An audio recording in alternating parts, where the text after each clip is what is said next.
يا شيخ انا عندي سؤال. اتفضلي يا فندم. دلوقتي كنت انا يعني كنت متزوجه، وبعدين هي دلوقتي كنت مطلقه. دلوقتي هو راح اتجوز وخلف وخلاص ماشي، كل واحد انتصر. انا قلت له في بدايه الحياه انت لو هتنتصر عن بعضنا، اهم حاجه بيننا وبين بعض الاولاد. معانا بنتين. كويس. عشان البنات متعلقه بيه، كان متعلقه بيه جامد يعني. تمام. قال لي خلاص ماشي، مسافه ما مشي يا شيخ وانفصلنا عن بعضينا، بس هو اللي غضب، بس الله يسهل له. مش مشكلتنا مشكله البنات، دلوقتي ما بيسالش عليهم خالص يا شيخ. خالص نهائيا؟ خالص نهائي. دلوقتي سافر وخلف، هو كان نفسه في ولد وربنا اداهوله، طيب ماشي، وانت معاك برضه بنتين ومفيش حاجه. دلوقتي اخوه بيودني بعد ما حصل انفصال بقى، بيودي العيال، بيسال على العيال، بياخد يوم العيال وبسيبه ومش برضه اقول له لا. جه لما جه سافر قال لي شوف العيال، قلت له روح يشوفوا العيال خدهم، وجه يتجوز العيال قلت له خد العيال، ما بخش العيال عنه يا شيخ. تمام. دلوقتي بقول له ايه؟ دلوقتي قال لا ما اقدرش ان انا اكلمها عشان انا عندي راجل متجوز، قلت يجيب تليفون ووريه لعياله، هو يكلم عياله. انا كده غلط؟ ماشي. ايه المشكله في دي؟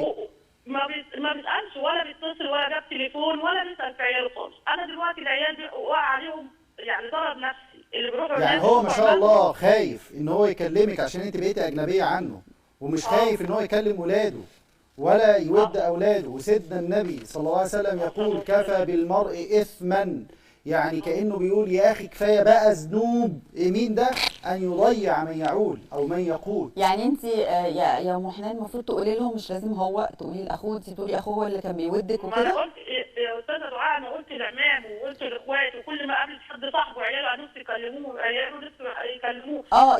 يعني هو رقم تليفونه ده ولاده يتصلوا على رقم تليفونه. لا هو سافر السعوديه، هو سافر السعوديه. طب ومال مين اللي بيصرف عليه؟ هو تبع المحكمه يا شيخ، انا بروح اجيب الفلوس من المحكمه، شهر يدفع 10 ما يدفعش وماشيه. وهو لما بينزل هو مصر لسه مسافر. لا هو لسه مسافر. طب قبل ما يسافر كان بيجي يسأل عليهم؟ لا انا اللي كنت بخليهم يروحوا والله يا شيخ، وما كنتش بقول لا.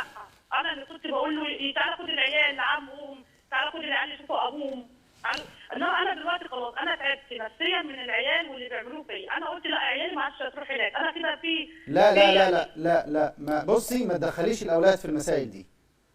يعني هو لا ما تدخليش الاولاد في المسائل دي، انت تعبت نفسيا، هو هيتحمل الذنب. عيالي تعبت نفسيا يا شيخ لما بيروحوا يلاقوا اعمامهم بيعاملوا عيالهم ازاي، ويجوا يقولوا بابا بيكلم عمتي وبيكلم صاحبه وبيكلم ده وما بيكلمناش. ليه يا ماما ما بيكلمناش؟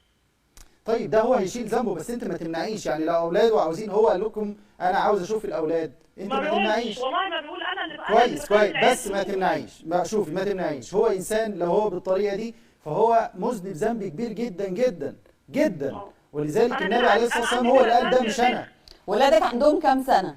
عند 8 سنين و7 سنين. طيب صغيرين، ما تربيهمش بقى على الكره او كده، عشان هم هيتعبوا نفسيا وهيتعبوكي نفسيا. يا استاذه دعاء انا مش وحشه، انا لو وحشه همنحه واقول له شوف رؤيه، ولا رفع رؤيه ولا رفع حاجه قدام. انا اللي بقول له تعالى خد العيال، تعالوا خدوا العيال، تعالوا شوفوا العيال. بص يا ستي الكل، بس عشان اقول لحضرتك حاجه. يعني اولا انت خلاص ماشي يا ام حنان، اسمعي استعوذي ربنا خير، استعوذي ربنا خير وفوضي الامر الى الله وقولي حسبنا الله ونعم الوكيل، وانتهينا من المساله دي. لكن هو يبقى السؤال، الزوج اذا لم